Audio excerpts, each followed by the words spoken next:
ഇറാനിൽ ഞാൻ കാല് കുത്തിയിട്ടില്ല. പക്ഷേ ഇറാൻ്റെ മുകളിലൂടെ ഞാൻ എത്രയോ തവണ പറന്നിരിക്കുന്നു. ഇറാൻ്റെ മുകളിലൂടെ പറക്കുമ്പോൾ ഞാൻ വിമാനത്തിൻ്റെ ജാലകത്തിലൂടെ താഴേക്ക് നോക്കും. ഇറാൻ്റെ ഭൂമിയെ കണ്ടുകൊണ്ടിരിക്കും. ഇടയ്ക്ക് ചില പട്ടണങ്ങൾ കടന്നു പോകും. ആ പട്ടണം വിമാനത്തിനകത്തെ മാപ്പിൽ നോക്കി ഏത് പട്ടണമാണെന്ന് മനസ്സിലാക്കും. തിരിച്ച് നാട്ടിൽ വന്നിട്ട് ആ പട്ടണത്തെക്കുറിച്ച് പഠിക്കും. ഞാൻ ആകാശത്ത് നിന്ന് ഷൂട്ട് ചെയ്തെടുത്ത ആ പട്ടണത്തിൻ്റെ പടവും ഗൂഗിളിൻ്റെ സാറ്റലൈറ്റ് മാപ്പിലെ പടവുമായിട്ട് ഒത്തുനോക്കി അതിൽ ഓരോ കെട്ടിടവും ഓരോ ജംഗ്ഷനും എന്താണെന്ന് മനസ്സിലാക്കും.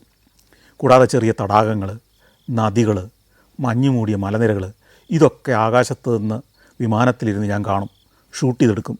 തിരിച്ച് നാട്ടിൽ വന്നിട്ട് ഇത് ഏത് മലയാണെന്ന് സാറ്റലൈറ്റ് മാപ്പ് നോക്കി, ഗൂഗിളിലെ സാറ്റലൈറ്റ് മാപ്പ് നോക്കി കണ്ടുപിടിക്കുക എനിക്കൊരു വിനോദമാണ്. അങ്ങനെ ഇപ്പോഴും ഞാൻ ഒരു ടർക്കിഷ് എയർലൈൻസ് വിമാനത്തിൽ ഇറാൻ്റെ മുകളിലൂടെ പറന്നുകൊണ്ടിരിക്കുകയാണ്. ബോംബെയിൽ നിന്ന് പുലർച്ചെ പുറപ്പെട്ട വിമാനമാണ്. ഇത് ഇസ്താംബൂളിലേക്കാണ് പറക്കുന്നത്.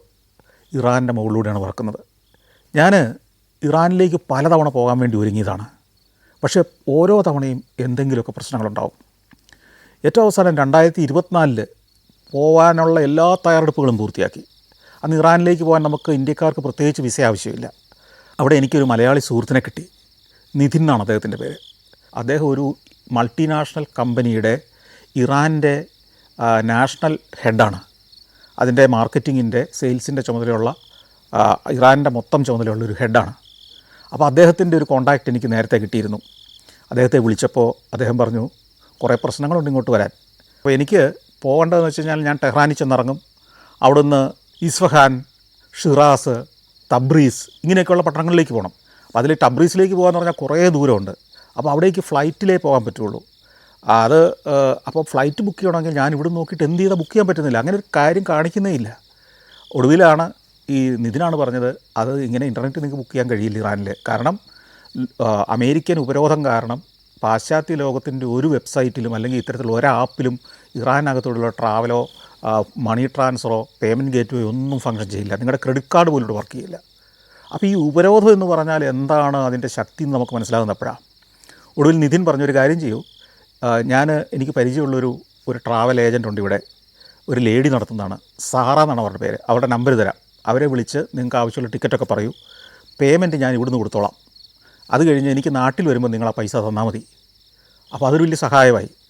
അങ്ങനെ സാറയുമായിട്ട് കമ്മ്യൂണിക്കേഷൻ നടത്തുന്നു, സംസാരിക്കുന്നു. ഒടുവിൽ എനിക്ക് ടിക്കറ്റൊക്കെ എടുക്കുന്നു.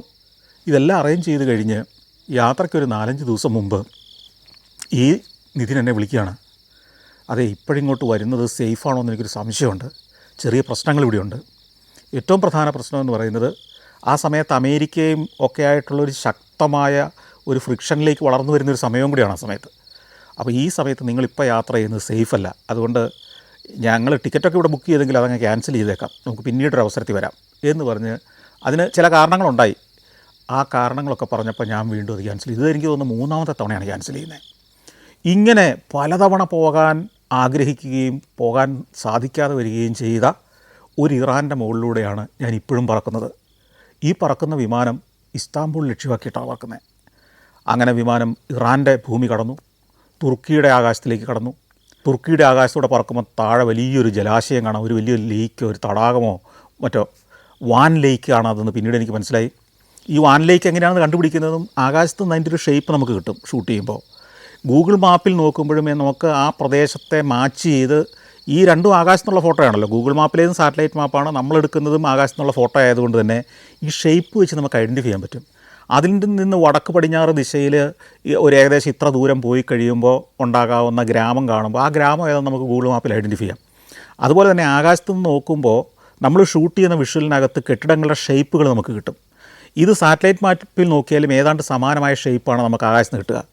ആ ഷേപ്പ് മാച്ച് ചെയ്താണ്, ആ വിഷ്വൽസ് തമ്മിൽ മാച്ച് ചെയ്താണ് ഞാൻ ഈ ആകാശത്തു നിന്ന് പട്ടണങ്ങൾ എങ്ങനെയാണെന്ന് കണ്ടുപിടിക്കുന്നത്. ശരിക്കും പറഞ്ഞാൽ അതൊരു മെനക്കെട്ട പണിയാണ്. ഒരു യാത്രയിൽ ഒരു 5 മിനിറ്റുള്ള ഒരു ആകാശയാത്ര നമ്മൾ കാണിക്കുന്നുണ്ടെങ്കിൽ, സഞ്ചാരത്തിൽ കാണിക്കുന്നുണ്ടെങ്കിൽ, അതിനകത്ത് ഒരു 5-6 സ്ഥലങ്ങളും ഇത്തരം ഒരു ലാൻഡ്മാർക്കുകളും ഐഡൻറ്റിഫൈ ചെയ്യണമെങ്കിൽ തന്നെ ഒരു 4-5 മണിക്കൂർ മെനക്കെട്ടണം നമ്മളിരുന്ന്. അത്ര ബുദ്ധിമുട്ടാണ്. പലപ്പോഴും നമ്മൾ ഉദ്ദേശിക്കുന്ന ഡയറക്ഷനിലായിരിക്കില്ല വിമാനം ശരിക്കും പറന്നിട്ടുണ്ടാവുക, അല്ലെങ്കിൽ കൃത്യമായ ദിശയാവില്ല. ചിലപ്പോൾ വടക്ക് കിഴക്ക് ദിശയിലായിരിക്കും പറന്നിട്ടുണ്ടാവുക, നമ്മൾ നോക്കുന്ന നേരെ വടക്ക് ദിശയിലേക്കായിരിക്കും. അപ്പോൾ അങ്ങനെ ഒത്തിരി പ്രശ്നങ്ങളുണ്ട്. പക്ഷേ എങ്കിലും എനിക്കിത് വലിയ ത്രില്ലാണ്. ഒരു സമസ്യാപൂരണം പോലെ, അല്ലെങ്കിൽ ഏറ്റവും ബുദ്ധിമുട്ടുള്ള ഒരു കണക്കിലെ ഒരു പ്രോബ്ലം സോൾവ് ചെയ്യുന്ന പോലെയാണ് എനിക്കത്. പിന്നെ കുറച്ച് ദൂരം ഓടി നമ്മുടെ വിമാനം ഒരു കടലിന് മുകളിലേക്ക് കയറി. നമ്മൾ ലാൻഡ് ചെയ്യാറായി എന്നുള്ള അറിയിപ്പ് വന്നു. നമ്മൾ അറ്റാതുർക്ക് ഇൻ്റർനാഷണൽ എയർപോർട്ടിലേക്ക് ലാൻഡ് ചെയ്യുകയാണ് എന്നാണ് അറിയിപ്പ്. അറ്റാതുർക്ക് ഇൻ്റർനാഷണൽ എയർപോർട്ടാണ് തുർക്കിയുടെ ഇസ്താംബൂളിലെ ഏറ്റവും പ്രമുഖമായ എയർപോർട്ട്. ഈ ടർക്കിഷ് എയർലൈൻസിൻ്റെ ആസ്ഥാനം അവിടെയാണ്, അതാണ് ഹബ്ബ്. അപ്പോൾ ഈ ലാൻഡ് ചെയ്യുന്നതിന് മുമ്പ് വിമാനം ഇങ്ങനെ കുറച്ച് പടിഞ്ഞാറോട്ട് പോയി കടലിന് മുകളിൽ കൂടെ താന്ന് വന്നിട്ടാണ് ഇവിടെ റൺവേയിലേക്ക് താഴുന്നത്. അതൊരു ഗംഭീര കാഴ്ചയാണ്. മർമര എന്ന് പറയുന്ന കടലാണത്. ഈ മർമര കടൽ മെഡിറ്ററേനിയൻ സീയുടെ ഒരു ഭാഗം തന്നെയാണ്. തുർക്കിയുടെ ഉള്ളിലേക്ക് കയറി കിടക്കുന്ന ഭാഗത്തിനാണ് ഈ മർമര കടൽ എന്ന് പറയുന്നത്. അവിടെ ലാൻഡ് ചെയ്യുന്നു. വിമാനത്തിൽ നിന്ന് ഒരു ബസ്സിൽ വേണം ടെർമിനലിലേക്ക് പോകാൻ. ഞാൻ തുർക്കിയിലേക്ക് വന്നതല്ല, ഇസ്താംബൂളിലേക്ക് വന്നതല്ല. ദീർഘമായ എൻ്റെ ഒരു യാത്രയുടെ ഇടത്താവളം മാത്രമാണ് തുർക്കി അല്ലെങ്കിൽ ഇസ്താംബൂൾ. ഞാൻ പോകുന്നത് ടിറാന എന്ന് പറയുന്നൊരു പട്ടണത്തിലേക്കാണ്. ടിറാന എന്ന് പറയുന്ന പട്ടണം അൽബേനിയ എന്ന് പറയുന്ന രാജ്യത്തിൻ്റെ തലസ്ഥാനമാണ്. അൽബേനിയ പഴയ യുഗോസ്ലാവിയയിലെ ഒരു രാജ്യമായി ഇന്ന് മാറിക്കഴിഞ്ഞ അൽബേനിയ കേട്ടിട്ടുണ്ടാവാം. ഏറെ ചരിത്രമുള്ള, ഏറെ ഗംഭീരമായ കാഴ്ചകളുള്ള, എന്നാൽ അധികമാരും നമ്മുടെ നാട്ടിൽ നിന്ന് പോയി എക്സ്പ്ലോർ അന്ന് ചെയ്തിട്ടില്ലാത്ത ഒരു നാട്. ബസ്സിൽ ടെർമിനൽ ബിൽഡിങ്ങിലേക്ക് ചെന്ന് കയറുന്നു. അപ്പോഴത്തേക്ക് സമയം ഒരു 10 മണി കഴിഞ്ഞു. ഇനി എനിക്ക് ടിറാനയിലേക്കുള്ള വിമാനം വൈകിട്ട് അല്ലെങ്കിൽ രാത്രി 7:15 ഇപ്പോൾ രാവിലെ 10 മണിയായിട്ടേ ഉള്ളൂ, 10 കഴിഞ്ഞിരിക്കുന്നു. അപ്പോൾ ഇനി ദീർഘമായൊരു സമയമുണ്ട്. വേണമെങ്കിൽ ഈ എയർപോർട്ടിനകത്തെ കാഴ്ചകളെല്ലാം കണ്ട് അവിടുത്തെ റെസ്റ്റോറൻറ്റുകളിൽ കയറി ഇറങ്ങി ഭക്ഷണം കഴിച്ച് കുറച്ച് ഷോപ്പിംഗ് ഒക്കെ നടത്തി കുറച്ച് വേണമെങ്കിൽ ഇരുന്ന് വിശ്രമിച്ച് വേണമെങ്കിൽ സമയം കളയാം. കാരണം ഇന്നലെ രാത്രി ബോംബെ നിന്നാണ് ഞാൻ പുറപ്പെടുന്നത്. അപ്പോൾ അതിനു മുമ്പ് ഞാൻ ഒരു വൈകുന്നേരം കൊച്ചിയിൽ നിന്ന് പുറപ്പെട്ടതാണ്. ഇന്നലെ ഉറങ്ങിയിട്ടില്ല തീരെ, ഉറങ്ങാൻ വേണമെങ്കിൽ ഒരിടത്തിരുന്ന്. പക്ഷേ ഞാൻ ചിന്തിച്ചു, ഇന്ന് പകൽ വെറുതെ ഇങ്ങനെ സമയം കളയുന്നതിൽ അർത്ഥമില്ല. ചുമ്മാ ഒന്ന് ഇറങ്ങിയാലോ, ഇസ്താംബൂൾ നഗരത്തിലേക്കൊന്ന് പോയിട്ട് വന്നാലോ. ഞാൻ നഗരത്തിൽ പലപ്പോഴും പോയിട്ടുള്ളതാണ്, ഒരു 2-3 തവണ ഇസ്താംബൂളിൽ പോയിട്ടുണ്ട്. പക്ഷേ ഞാൻ അതുവരെ പോകാത്ത 1-2 സ്ഥലങ്ങളുണ്ട്. ദോമഭാഷ എന്ന് പറയുന്നൊരു കൊട്ടാരമുണ്ട്. ബോസ്ഫറസ് എന്ന് പറയുന്ന കടലിടുക്കുണ്ട്. അതായത് നമ്മൾ മുമ്പേ കണ്ട ആ മർമരക്കടലിൽ നിന്ന് കരിങ്കടലിലേക്ക് നീണ്ടു കിടക്കുന്ന ഭൂമി തന്നെ ഒരു ഭൂകമ്പത്തിലൂടെ സൃഷ്ടിക്കപ്പെട്ട ഒരു കനാലാണ്. ഏതാണ്ട് 31 കിലോമീറ്റർ നീളവും ഏതാണ്ട് 3/4 കിലോമീറ്റർ വീതിയുമുള്ള കനാൽ എന്ന് പറയുന്നതിൽ അർത്ഥമില്ല, ഒരു കടലിടുക്കാണ്. ഇതിലൂടെയാണ് കരിങ്കടലിലേക്കുള്ള കപ്പലുകളെല്ലാം ഗതാഗതം നടത്തുന്നത്. അതിലൂടെയുള്ള യാത്രയൊക്കെ നമ്മൾ കണ്ട് സഞ്ചാരത്തിൽ കാണിച്ചിട്ടുള്ള അതിമനോഹരമായ അനുഭവമാണ്. ഈ കഴിഞ്ഞ ദിവസം നമ്മുടെ MA യൂസഫിൽ ഒരു ബോട്ട് ഓടിക്കുന്ന ഒരു ദൃശ്യം ഉണ്ടായിരുന്നു. തുർക്കിയിലൂടെ ബോസ്ഫറസ് കടലിലൂടെ അദ്ദേഹം ബോട്ട് ഓടിക്കുന്നു എന്ന് പറഞ്ഞ് അദ്ദേഹം ബോട്ട് ഓടിക്കുന്നൊരു ദൃശ്യം. അതൊക്കെ ഈ ബോസ്ഫറസിനകത്ത് ആണ്. ഞാനും അതിലൂടെ പലതവണ ബോട്ടിൽ യാത്ര ചെയ്തിട്ടുള്ളതാണ്. മനോഹരമായ കാഴ്ച, ഒരു ഗംഭീര അനുഭവം. അതിൻ്റെ തീരങ്ങളിലൊക്കെ അതിസമ്പന്നരുടെ വീടുകൾ, മൈക്കിൾ ജാക്സനൊക്കെ ഉൾപ്പെടെയുള്ള വമ്പന്മാരുടെ ആഡംബര ഭവനങ്ങളൊക്കെ അതിൻ്റെ തീരത്തുണ്ട്. അതിമനോഹരം. ടാക്സിം സ്ക്വയറിലേക്കൊന്ന് പോവുക, അവിടെ ചെന്നിട്ട് ദോംവാഷെ പാലസ് ഒന്ന് കാണുക, പിന്നെ നഗരത്തിലെ ചില പ്രധാന കാഴ്ചകളൊക്കെ കണ്ട് പെട്ടെന്ന് തിരിച്ചു വരിക.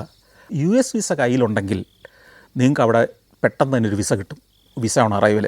അവിടെ ഒരു കിയോസ്ക് ഉണ്ട്, നമ്മുടെ ATM മെഷീനൊക്കെ പോലത്തെ ഒരു കിയോസ്ക്.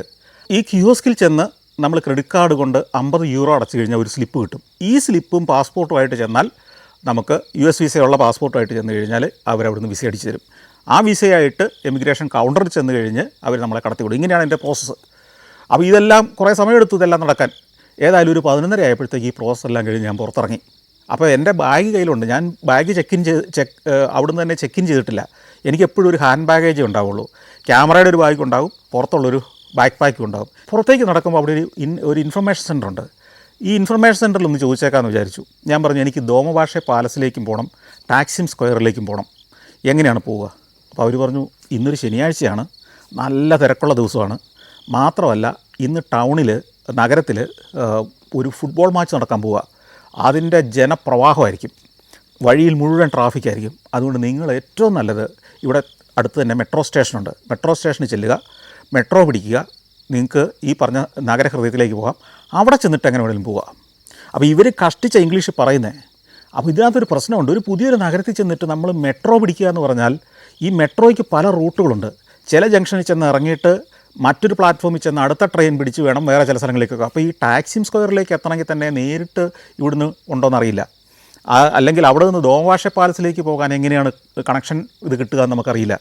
ഒരു പരിചയമില്ല. ഒരു ദിവസം സമയമുണ്ടെങ്കിൽ പ്രശ്നമില്ല, ഇത് നമുക്ക് സമയമില്ല. അപ്പം ഞാൻ വിചാരിച്ചു എന്ത് ചെയ്യും. മെട്രോയ്ക്ക് തന്നെ പോകാം, എങ്ങനെയൊക്കെ കണ്ടുപിടിക്കാം. ഈ പുറത്ത് ബാഗുണ്ട്, കയ്യിൽ ക്യാമറയുണ്ട്, ക്യാമറ ബാഗുണ്ട്, ഇതൊക്കെ ആയിട്ട് ഞാനങ്ങനെ നടക്കുകയാണ്. അങ്ങനെ പുറത്തേക്ക് നടക്കുമ്പം മെട്രോ സ്റ്റേഷൻ കണ്ടുപിടിക്കാൻ വേണ്ടി നടക്കുമ്പോൾ ഒരാൾ വന്ന് വിളിച്ചു. എന്നിട്ട് ചോദിച്ചു എങ്ങോട്ടാണ് പോകണ്ടേ. അപ്പോൾ അയാൾക്ക് കുറച്ച് ഇംഗ്ലീഷൊക്കെ അറിയാം. അപ്പോൾ ഞാൻ പറഞ്ഞു എനിക്ക് ടാക്സിം സ്ക്വയറിലേക്ക് പോകണം. അയാൾ പറഞ്ഞു വാ, എനിക്ക് ടാക്സി ഉണ്ട്, എൻ്റെ കാറെ കൊണ്ടുപോകാം. ഞാൻ പറഞ്ഞു കാറെ പോകുന്നതല്ല പ്രശ്നം, എത്ര സമയം കൊണ്ട് അവിടെ എത്തും? അപ്പോൾ അയാൾ പറഞ്ഞു 35 മിനിറ്റ് കൊണ്ട് ഞാൻ അവിടെ എത്തിക്കും. ഞാൻ ചോദിച്ചു ഇന്ന് ഭയങ്കര തിരക്കല്ലേ, എനിക്ക് ഇൻഫർമേഷൻ സെൻ്ററിൽ നിന്ന് പറഞ്ഞത് 1.5 മണിക്കൂറെങ്കിലും എടുക്കുന്നുണ്ടല്ലോ. അതൊന്നും അല്ല, വേറെ വഴികളുണ്ട്, ഞാനവിടെ എത്തിച്ചോളാം. അപ്പോൾ എനിക്കൊരു സംശയമായി, ഇത് ഇയാൾ ചുമ്മാ വിളിക്കുന്നതാണോ? ഞാനൊരു റിസ്ക് എടുക്കാൻ തീരുമാനിച്ചു. എന്തും വരട്ടെ, ഇനി ഇല്ലെങ്കിൽ ഇന്നത്തെ കാഴ്ചകൾ കിട്ടില്ലെന്നല്ലേ ഉള്ളൂ, 50 യൂറോ പോകുന്നല്ലേ ഉള്ളൂ, തിരിച്ചിങ്ങോട്ട് വരിക തന്നെ. ഏതായാലും ഇയാൾ വിശ്വസിപ്പിച്ചു നമ്മളെ. സർദാർ എന്നാണ് ഇയാളുടെ പേരെന്നും പറഞ്ഞു. അപ്പം ഞാൻ പറഞ്ഞു എന്നെ 35 മിനിറ്റ് കൊണ്ട് അവിടെ എത്തിക്കണം, ഇല്ലെങ്കിൽ ഞാൻ പൈസ തരില്ല. അയാൾ എഗ്രീഡ്. അപ്പോൾ അത് കഴിഞ്ഞിട്ട് അയാൾ പയ്യൊന്ന് വലിഞ്ഞിട്ട് പറഞ്ഞു 35 മിനിറ്റ് എന്നുള്ളത് 45 മിനിറ്റ് ആക്കാൻ പറ്റുമോ, എങ്ങാനും വല്ലോ ട്രാഫിക് പ്രശ്നം വന്നാൽ. അപ്പോൾ ഞാൻ നോക്കിയപ്പോൾ 45 മിനിറ്റ് ആണെങ്കിലും കുഴപ്പമില്ല, ശരി 45 മിനിറ്റിനകം എന്നെ അവിടെ എത്തിച്ചില്ലെങ്കിൽ ഞാൻ പൈസ തരില്ല, എത്ര പൈസ വേണം? അപ്പോൾ അയാൾ പറഞ്ഞു 25 യൂറോ വേണം. ഞാൻ ചോദിച്ചു മീറ്ററിലെ പൈസ വന്നാൽ പോരാ, മീറ്ററിലെ പൈസ കൊണ്ടുപോകില്ല, കാരണം ഞാൻ ഈ സമയമാണ് നിങ്ങൾക്ക് പ്രധാനം, അവിടെ എത്തിക്കുക എന്നുള്ളതാണ് പ്രധാനം. ശരി, ഞാൻ സമ്മതിച്ചു. 25 യൂറോ, അത് ഭയങ്കര കൂടുതലാണ് അവിടുത്തെ നിരക്ക് വെച്ചിട്ട്, എനിക്കറിയാതെ. ഏതായാലും അയാളുടെ കാറിൽ ചെന്ന് കയറി ഞങ്ങളിങ്ങനെ പോവുകയാണ്. പോയി ആദ്യ ഭാഗത്തൊന്നും വലിയ കുഴപ്പമില്ല. പക്ഷേ നമ്മൾ കുറച്ചങ്ങ് ചെന്ന് കഴിയുമ്പോഴത്തേക്കും വഴി മുഴുവൻ ട്രാഫിക് പ്രശ്നങ്ങളാണ്. അങ്ങനെ ഓടി ഒരു കുന്നിൻ്റെ മുകളിലേക്ക് ചെല്ലുന്നു. ഈ കുന്നിൻ്റെ മുകളിൽ നിന്ന് നോക്കുമ്പോൾ താഴെ ഒരു ഉൾക്കടൽ ഇങ്ങനെ കയറി കിടക്കുന്ന കാണാം. ഗോൾഡൻ ഹോൺ എന്ന് പറയുന്ന ഒരു ഉൾക്കടല, അത് ഈ ബോസ്ഫറസ് കടലിടുക്കിൽ ഉള്ളിലേക്ക് കയറി കിടക്കുന്ന ഒരു കടലിൻ്റെ ഒരു ഭാഗമാണ്. അതിനപ്പുറമാണ് ഈ ടാക്സിം സ്ക്വയറൊക്കെ, അതിനപ്പുറത്തൊരു കുന്നിൻ്റെ മുകളിലാണ്. അതിൻ്റെ കുന്നിൻ്റെ ഈ ചെരുവിൽ, ഈ ഗോൾഡൻ ഹോണിൻ്റെ ചെരുവിൽ ഗലാത്ത ടവർ എന്നൊക്കെ പറഞ്ഞ ഭാഗവും ഗലാത്തയൊക്കെ കാണാം. കുന്നിറങ്ങി അതിന് കുറുകെയുള്ള ഈ ഗോൾഡൻ ഹോളിന് കുറുകെയുള്ള പാലം കടന്ന് ഇതൊക്കെ കഴിഞ്ഞപ്പോഴത്തേക്കും ഒരു 10-20 മിനിറ്റ് അങ്ങ് പോയി. ഏതായാലും ടാക്സിം സ്ക്വയറിലോട്ടൊക്കെ അടുക്കുമ്പോഴത്തേക്കും ഭയങ്കര ട്രാഫിക്കാണ്. അവിടെ ഒരു 10 മിനിറ്റോളം കിടന്നു. അപ്പോഴത്തേക്കും 45 മിനിറ്റായി. ഞാൻ പറഞ്ഞു 45 മിനിറ്റായി. പുള്ളി എൻ്റെ അടുത്തൊരു കാര്യം പറഞ്ഞു, ഒരു കാര്യം ഞാൻ പറയട്ടെ, ഇവിടുന്ന് ഒരു 100 മീറ്റർ നിങ്ങളങ്ങ് നടന്നാൽ ഈ ടാക്സിം സ്ക്വയറിലെത്തും. 100 അല്ല 150 മീറ്റർ. കാറിൽ ഈ 150 മീറ്റർ എത്താൻ ചിലപ്പോൾ ഇനിയും ഒരു 15-20 മിനിറ്റ് എടുക്കും. നിങ്ങളൊരു കാര്യം ചെയ്ത് ഇറങ്ങി ഇങ്ങ് നടന്നോളാവോ? അപ്പോൾ ഞാൻ ചോദിച്ചു നേരാണോ ഇത്? പറഞ്ഞു നേരെ ആ മുമ്പിൽ കാണുന്നില്ല, ആ കെട്ടിടമൊക്കെ കാണുന്നതൊക്കെ ടാക്സിം സ്ക്വയറിൻ്റെ ഓരത്ത് നിൽക്കുന്നതാണ്. അപ്പോൾ ഞാനും ചിന്തിച്ചു അതാണ് പ്രായോഗികം. അപ്പോൾ ഇയാൾക്ക് 25 യൂറോ എടുത്ത് കൊടുത്ത് ഞാൻ ബാഗ് എടുത്തിറങ്ങി നടന്നു. ടാക്സിം സ്ക്വയർ ആയിരുന്നു, കറക്റ്റാണ്. അവിടെ ചെന്ന് കയറി. അപ്പോഴത്തേക്ക് ഏതാണ്ടൊരു 12 മണി കഴിഞ്ഞിട്ടേ ഉള്ളൂ, സമയമുണ്ട്. ഞാൻ ടാക്സിം സ്ക്വയറിൻ്റെ കാഴ്ചകളിലേക്ക് പോയി. അവിടെ പലതരം ജീവിതങ്ങളാണ്. ഈ ടാക്സിം സ്ക്വയറിൻ്റെ ഓരങ്ങളിൽ മുഴുവൻ റെസ്റ്റോറൻറ്റുകളാണ്. ഭക്ഷണ വൈവിധ്യം, ടർക്കിഷ് വിഭവങ്ങളുടെ ഒരു ഗംഭീര ഡിസ്പ്ലേ ആണ് ഇതിൻ്റെ ഓരങ്ങളിൽ മുഴുവൻ. ചിലയിടത്ത് നാട്ടുകാർ, വലിയ പണിയൊന്നുമില്ലാതിരിക്കുന്ന ആൾക്കാർ വന്നിരുന്ന് ഒരു തരം ഡൈസ് കളിക്കുന്നുണ്ട്. ഈ കളിച്ചുകൊണ്ട് കട്ടൻ ചായ സുലൈമാനിയും കുടിച്ച് ഇങ്ങനെ ഇരിക്കും. ഇത് നമ്മൾ ഈജിപ്തിലും കാണും, ഇവിടെയൊക്കെ കാണും. ഈ അറബി നാടുകളിൽ അല്ലെങ്കിൽ ഇത്തരം രാജ്യങ്ങളിലൊക്കെ കാണുന്ന ഒരു പരിപാടിയാണ്. ആളുകൾ കുറേ പേര് ഇങ്ങനെ ഒരു ചായക്കടയുടെ തിണ്ണേ വന്നിരിക്കും, എന്തെങ്കിലും കളികൾ, ഇത്തരത്തിലുള്ള ഡൈസൊക്കെ പോലത്തെ ചില സാധനങ്ങൾ കളിച്ചുകൊണ്ടിരിക്കും. ചായ ഇങ്ങനെ ഇടയ്ക്ക് മോന്തിക്കൊണ്ടിരിക്കും. ചിലർക്ക് ഹുക്കയും വലിക്കാനുണ്ടാവും. പക്ഷേ ഇവിടുത്തെ ഒരു പ്രത്യേകത വെച്ച് കഴിഞ്ഞാൽ ഒരു അറബി സംസ്കാരമേ അല്ല, ഒരു പാശ്ചാത്യ സംസ്കാരമാണ്. ഇവർ ധരിക്കുന്ന വസ്ത്രമാവട്ടെ, ഇവരുടെ രൂപഭാവങ്ങളാവട്ടെ, എല്ലാം ഒരു യൂറോപ്പിലെ ഒരു നഗരമാണെന്ന് തോന്നുന്നു. സൂട്ടും കോട്ടും ടൈയും ഒക്കെ കെട്ടി നടക്കുന്ന മനുഷ്യർ. വേറെ ചിലർ അവിടെ ഈ ഉന്തുവണ്ടികളിൽ നമ്മൾ കടല വറക്കിയല്ലേ എന്ന് പറഞ്ഞതുപോലെ തന്നെ ചെസ്റ്റ്നട്ട് എന്ന് പറയുന്ന ഒരു തരം കായുണ്ട്. അത് യൂറോപ്പിൽ എല്ലായിടത്തുള്ള ചെസ്റ്റ്നട്ട് ഒരു ചൂടായ ഒരു പ്ലേറ്റിൻ്റെ മുകളിൽ വെച്ച് ഇങ്ങനെ ചുട്ട് വെച്ചുകൊണ്ടിരിക്കും. നല്ല സ്മെല്ലുണ്ടാവും, അവിടെ നിന്ന് പുക ഉയരും. തണുപ്പ് രാജ്യങ്ങളിലെല്ലാം തണുപ്പ് കാലത്ത് ഇവർ വന്ന് ഈ ചുട്ട് വെച്ചിരിക്കുന്ന സാധനം എടുത്ത് 8-10 എണ്ണം ഓരോ കൂട്ടിലാക്കി കൊടുക്കും, അല്ലെങ്കിൽ ഒരു കടലാസി പൊതിഞ്ഞ് കൊടുക്കും. ഇതും തിന്നുകൊണ്ട് നടക്കും. ഇത് ഞാൻ വാങ്ങിച്ച് തിന്നിട്ടുണ്ട് നേരത്തെ. ഇതിൻ്റെ ടേസ്റ്റ് എന്താണെന്നറിയോ? ഇപ്പോൾ ഉള്ള തലമുറയ്ക്കൊന്നും ചിലപ്പോൾ അറിയണമെന്നില്ല, എൻ്റെ തലമുറയിലുള്ളവർക്കും അതിനു മുമ്പുള്ളവർക്കൊക്കെ അറിയാം. ചക്കക്കുരു കനലിൽ ചുട്ടിട്ട് കഴിച്ചാൽ എങ്ങനെ ഉണ്ടാവും? ആ രുചിയാണ്, എക്സാക്റ്റ് ആ രുചിയാണ് ഈ ചെസ്റ്റ്നട്ടിന്. ആ സാധനം വാങ്ങാൻ കുറേ ആളുകൾ വരും. അവിടെ നല്ല പുകയൊക്കെയാണ്, അത് ഉന്തിക്കൊണ്ട് നടക്കുന്ന ആൾക്കാരുണ്ട്. ഇത് ഇസ്താംബൂളിലെ സ്ഥിരം കാഴ്ച. ഇസ്താംബൂളിൽ മാത്രമല്ല, പോർച്ചുഗലിലും പലയിടത്തും ഞാൻ ഈ ചെസ്റ്റ്നട്ട് വാങ്ങിച്ച് കഴിച്ചിട്ടുണ്ട് തണുപ്പ് കാലത്ത്. കുറേ നേരം അവിടെ നിന്നു, ഈ ദൃശ്യങ്ങളെല്ലാം പകർത്തിയെടുത്തു, പല കാഴ്ചകളിലേക്കും പോയി. ഇനി ദോമഭാഷ പാലസിലേക്ക് പോകണം, താമസിക്കേണ്ട, ഇവിടുത്തെ കാഴ്ചകളൊക്കെ കഴിഞ്ഞു. അപ്പോൾ അതിനൊരു ടാക്സി വിളിക്കാൻ തീരുമാനിച്ചു. വീണ്ടും ചെല്ലുമ്പോൾ ഈ സ്ക്വയറിൻ്റെ ഒരു സൈഡിൽ നിന്ന് പുറപ്പെടുന്ന ഒരു സ്ട്രീറ്റിൻ്റെ ഓരങ്ങളിൽ കുറേ ടാക്സികൾ കിടപ്പുണ്ട്. ഈ കാറുകളുടെ അടുത്ത് നിന്ന്. ഇവിടെ വേറൊരു പ്രത്യേകത എന്തറിയോ, ഈ തുർക്കിയിൽ അല്ല പ്രത്യേകിച്ച് ഇസ്താംബൂളിൽ ഒഫീഷ്യൽ ടാക്സി ഉണ്ട്, അല്ലാത്ത കള്ള ടാക്സികളുണ്ട്. അപ്പോൾ ആ ഒരു ടാക്സിക്കാരൻ സമ്മതിക്കുന്നു, കയറുന്നു, ആ വണ്ടി ഇങ്ങനെ ഓടുകയാണ്. ഒരു ടണലുമൊക്കെ പിന്നിട്ട് മലയിറങ്ങുകയാണ്. ഞാൻ പറഞ്ഞല്ലോ ഈ ടാക്സി ഇൻസ്പെക്ടർ കുന്നിൻ്റെ മുകളിലാണ്. കുന്നിറങ്ങി ബോസ്ഫറസ് കനാലിൻ്റെ തീരത്തേക്ക് എത്തി. അവിടെ ഒരു വലിയൊരു ക്ലോക്ക് ടവറുള്ളൊരു ജംഗ്ഷനിൽ കൊണ്ടുപോയി ഇറക്കി വിട്ടു. എന്നിട്ട് പറഞ്ഞു 30 യൂറോ. എയർപോർട്ടിൽ നിന്ന് ഇവിടം വരെ വരുന്ന ആ ദീർഘദൂരം സഞ്ചരിച്ചിട്ട് നമ്മൾ 25 യൂറോയെ കൊടുത്തുള്ളൂ. ഇത് വലിയ ചതിവായിപ്പോയി. കാരണം ഇതിന് മീറ്റർ ഇട്ടിട്ടില്ല ഇവൻ. ഒടുവിൽ തർക്കിച്ചിട്ട് കാര്യമില്ല, ഇവന് 30 യൂറോ കൊടുത്ത് ഞാൻ ഇറങ്ങി. അവൻ പോയി. ഒരു ഗേറ്റ് കടന്നു കഴിഞ്ഞാൽ നമ്മളൊരു വലിയൊരു ഉദ്യാനത്തിലേക്ക് എത്തുന്നത്. ആ ഉദ്യാനം അങ്ങ് നീണ്ടു പരന്ന് കിടക്കുക. അതായത് ഈ ബോസ്ഫറസ് കടലിടുക്ക് എന്ന് പറയുന്ന ഏതാണ്ട് 3/4 കിലോമീറ്റർ വീതിയുള്ള ആ കടൽ, അതിൻ്റെ മറുകര നമുക്ക് കാണാം. ഇവിടെ നിന്ന് കഴിഞ്ഞാൽ ഇടുങ്ങിയ കടലാണ്, അതങ്ങനെ നീണ്ടു കിടക്കുക. അതിനൊരു 31 കിലോമീറ്റർ നീളമുണ്ട്. മർമര കടലിൽ നിന്ന് ബ്ലാക്ക് സീ, കരിങ്കടൽ വരെ നീണ്ടു കിടക്കുന്ന കടല, ഒരു കനാല് പോലെ കിടക്കുകയാണ്. അപ്പോൾ അതിൻ്റെ ഓരം ചേർന്നാണ് ഈ ഉദ്യാനം. ഈ ഉദ്യാനത്തിലൂടെ കുറേ അങ്ങ് നടന്നു ചെന്ന് കഴിയുമ്പോൾ നമ്മൾ കൊട്ടാരത്തിലേക്ക് എത്തും. നമ്മൾ ഈ നടന്നു ചെല്ലുന്ന ആ രീതിയിൽ നോക്കുമ്പോൾ കൊട്ടാരത്തിന് വീതി തീരെ കുറവായിട്ട് തോന്നും, ചെറിയ കൊട്ടാരമാണെന്ന് തോന്നും. പക്ഷേ ഈ കൊട്ടാരം നീളപ്പാട് കിടക്കുക, അതിബൃഹത്തായ ഒരു മന്ദിരം. ഈ കൊട്ടാരത്തിൻ്റെ മൊത്തം ഫ്ലോർ ഏരിയ എത്രയുണ്ടെന്നറിയോ? കെട്ടിടത്തിൻ്റെ ചുറ്റളവ്, കെട്ടിടം മാത്രം 11 ഏക്കർ, 280 290 മുറികൾ അതിനകത്തുള്ളത്, 70 80 ടോയ്ലറ്റുകൾ, ഇങ്ങനെ 10 30 40 ഹോളുകൾ. ഈ കൊട്ടാരം പണിയാൻ എത്ര പൈസ ചിലവെന്ന് ഏകദേശം കണക്ക് ഞാൻ പറഞ്ഞുതരാം. 35 ടൺ സ്വർണത്തിൻ്റെ വില, അത്രയും കൊണ്ടാണ് ഈ കൊട്ടാരം പണിത്. അതായത് ഇന്ന് അത് പണിയണമെങ്കിൽ ഇന്ന് നമ്മൾ കൊണ്ടുപോയി 35 ടൺ സ്വർണം വിൽക്കണം. 35 ടൺ, കിലോ അല്ല. അത്രയും തുക മുടക്കിയിട്ടാണ് സുൽത്താൻ എന്നത് പണിതത്. 1843 മുതൽ 13 കൊല്ലം കൊണ്ടാണ്, 1856 വരെയുള്ള കാലം കൊണ്ടാണ് സുൽത്താൻ ഇത് പണിയുന്നത്. ഇത് പണിയുന്ന സമയത്ത് ലോകത്തെ ഏറ്റവും അത്ഭുതപ്പെടുത്തുന്ന കൊട്ടാരമായിരിക്കണം എന്നുള്ള നിർബന്ധത്തോടെയാണ് ഇദ്ദേഹം പണിയുന്നത്. ഇതിന് കാശ് ഇത്തിരി കഴിഞ്ഞപ്പോൾ തീർന്നുപോയി. കാശ് തീർന്നു കഴിഞ്ഞ് രാജാവ് സുൽത്താൻ എന്ത് ചെയ്തു? യൂറോപ്പിലെ പല അന്നത്തെ ചക്രവർത്തിമാരോടും രാജ്യത്തിലെ സമ്പന്നരോടും കടം മേടിച്ചു. ഈ കടം കൊടുത്തു തീർക്കാൻ പറ്റാതെ വന്നതിൻ്റെ പേരിൽ അവർ ഇങ്ങനെ കടക്കാരനായിട്ട് പ്രഖ്യാപിക്കുകയും ചെയ്ത് വേറെ വാർത്ത. അങ്ങനെ പണിതൊരു കൊട്ടാരമാണ്. പക്ഷേ ഈ കൊട്ടാരത്തിൽ ചെന്ന് കഴിഞ്ഞപ്പോൾ ഒരു അബദ്ധം എനിക്ക് പറ്റി. ഇതിൻ്റെ അകത്തേക്ക് നമുക്ക് ക്യാമറയായിട്ട് കയറാൻ പറ്റില്ല, അകത്ത് ഷൂട്ട് ചെയ്യാൻ അനുവദിക്കില്ല.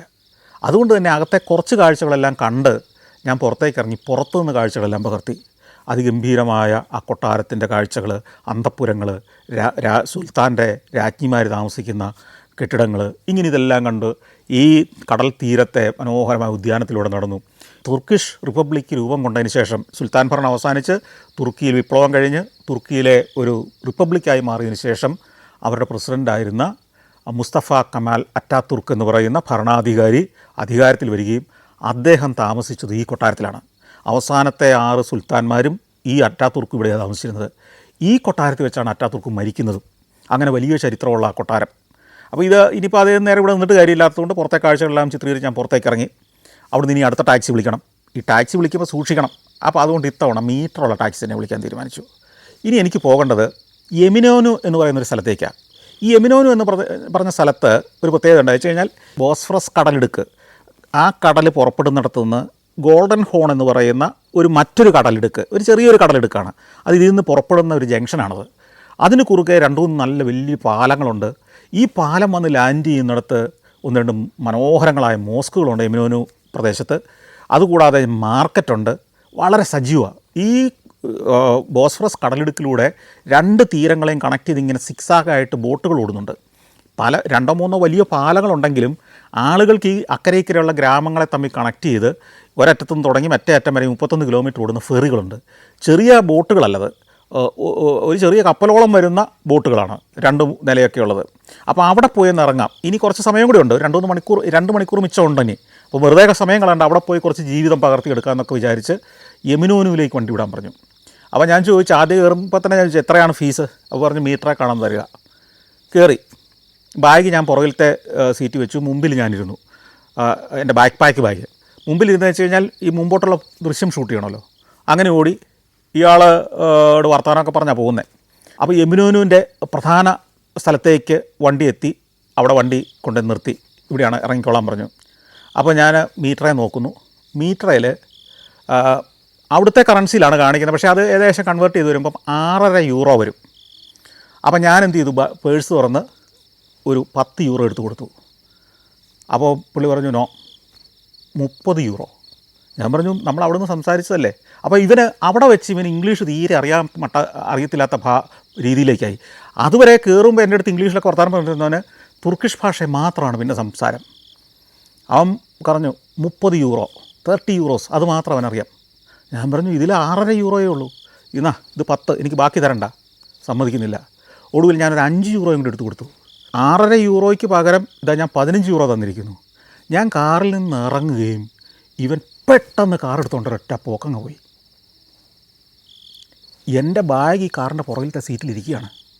ഞാൻ കുറച്ച് ദൂരം പുറകെ ഓടി, ഇവനങ്ങ് പോയിരിക്കുന്നു. എന്തു ചെയ്യും? ഞാൻ അവിടെ നിന്ന നിപ്പിലങ്ങനെ വേർക്കുകയാണ് നമ്മൾ. ഇനി ഇവനെ എങ്ങനെ കണ്ടുപിടിക്കും, എങ്ങനെ പിടിക്കും? ഇവൻ്റെ 1-2 ഷോട്ടുകൾ ഞാൻ എടുത്തിട്ടുണ്ടോ എന്ന് എനിക്കൊരു സംശയം ഉണ്ടായിരുന്നു. ഞാൻ ഈ കാറെ കയറി യാത്ര ചെയ്യുന്ന സമയത്ത് അത് കിട്ടുമെന്ന് എനിക്ക് ഉറപ്പില്ല. ഇവൻ്റെ കാറിൻ്റെ നമ്പരും എനിക്ക് ഓർമ്മയില്ല. ഈ മഹാസമുദ്രത്തിൽ, ഈ മഹാനഗരത്തിൽ എങ്ങനെ ഈ ടാക്സിക്കാരനെ കണ്ടുപിടിക്കും, എങ്ങനെ എൻ്റെ ബാഗ് കിട്ടും? ഞാൻ അവിടെ നിന്ന് ആലോചിച്ച് ഇനി എന്തുള്ള ഒരു പോംവഴി. ഞാൻ ചുറ്റും നോക്കി, പോലീസുകാർ വല്ലതും ഉണ്ടോ? അവിടെ പോലീസുകാരെ ഒന്നും കാണുന്നില്ല. നമ്മളെ സഹായിക്കാൻ പറ്റുന്ന ഒരു ഒഴുകുന്ന ജനം മാത്രം. ആരോട് പോയി എന്ത് പറഞ്ഞിട്ട് കാര്യം? ഇങ്ങനെ സ്തബ്ധനായി നിൽക്കുകയാണ്. എന്താ ചെയ്യേണ്ടതെന്ന് അറിയത്തില്ല. എയർപോർട്ടിൽ നിന്ന് €50 കൊടുത്ത് പുറത്തിറങ്ങാൻ തോന്നിയ ആ നിമിഷത്തെ ഞാൻ ഇങ്ങനെ ശപിച്ചുകൊണ്ട് നിൽക്കുകയാണ്. ജീവിതത്തിൽ ആദ്യമായിട്ട് ഇങ്ങനൊരു അബദ്ധം പറ്റുന്നത്. എന്ത് ചെയ്യുമെന്നറിയത്തില്ല. ഒരാശ്വാസം പെട്ടെന്ന് എൻ്റെ മനസ്സിലേക്ക് വന്നു. ഈ ബാഗിനകത്ത് എൻ്റെ വസ്ത്രങ്ങളാണ് പ്രധാനമായിട്ടും. കൂടാതെ ഒരു €500 ഞാൻ അതിനകത്ത് സേഫായിട്ട് ഒരിടത്ത് രഹസ്യമായിട്ട് വെച്ചിട്ടുണ്ട്.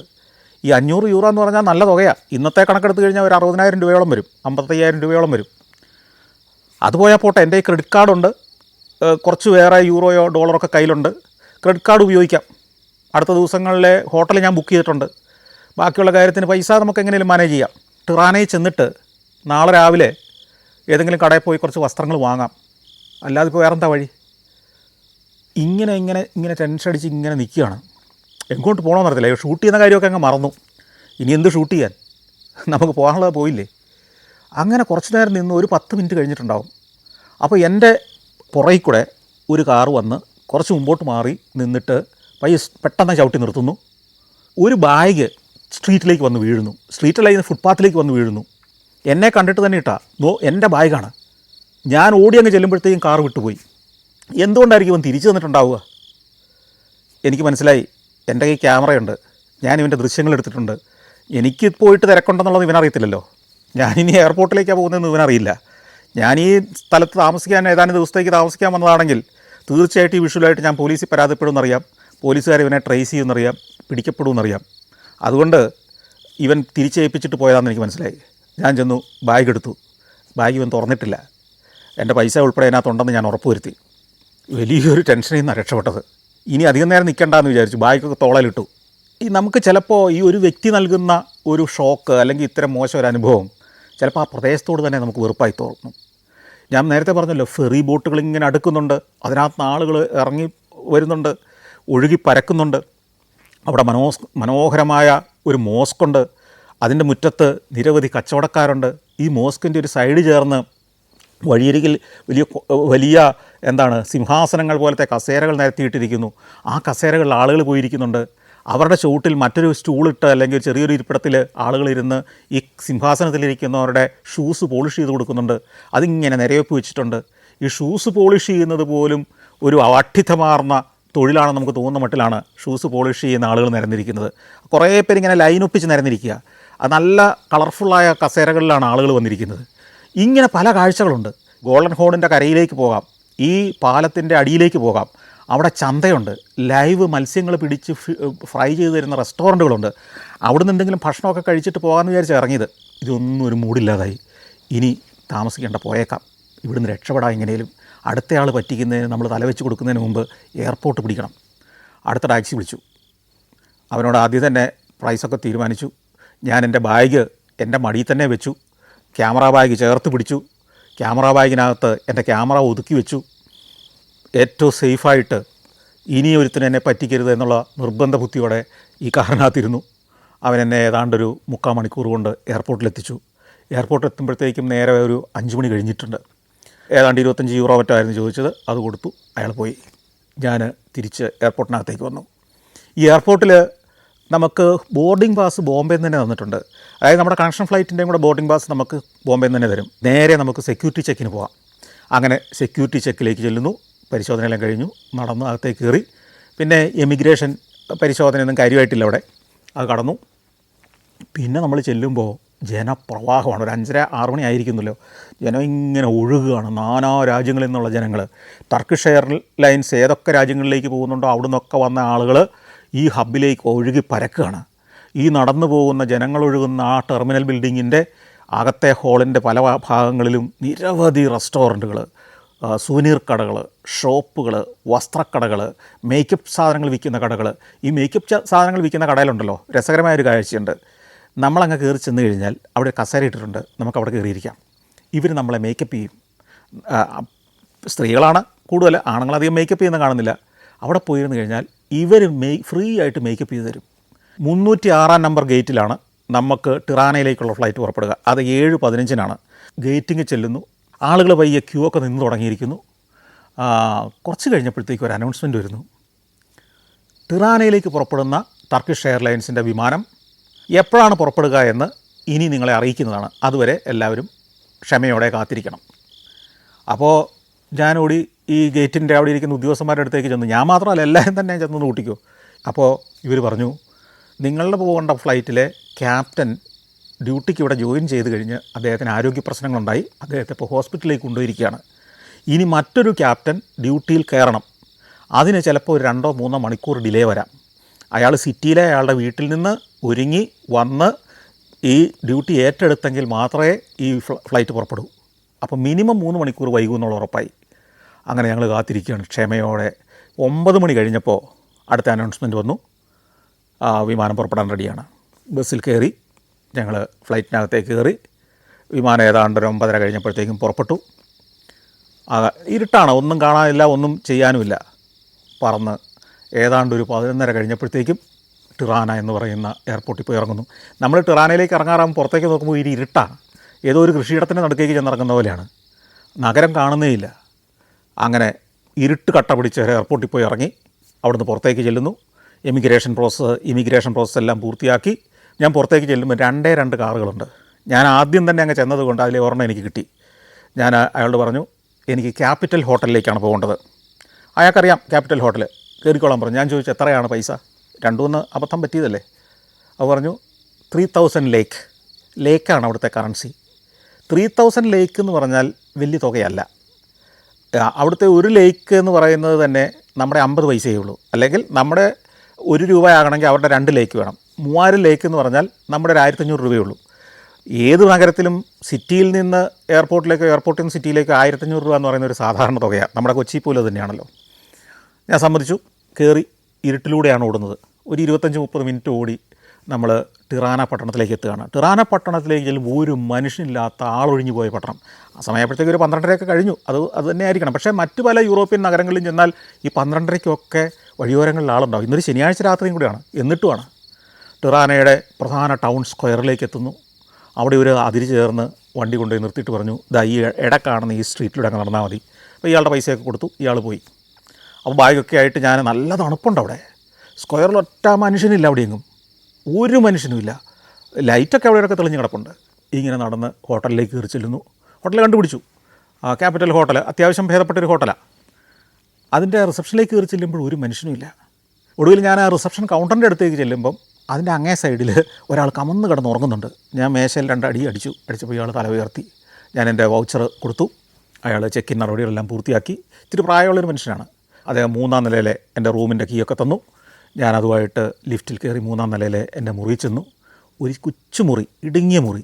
ദീർഘമായൊരു യാത്രയുടെ ക്ഷീണം ഇന്ന് രാത്രി ഉറങ്ങിത്തീർക്കണം.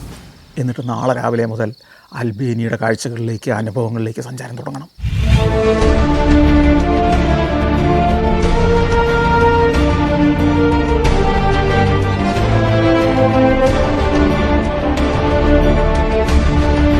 Albania, Maldives, Georgia, Ethiopia.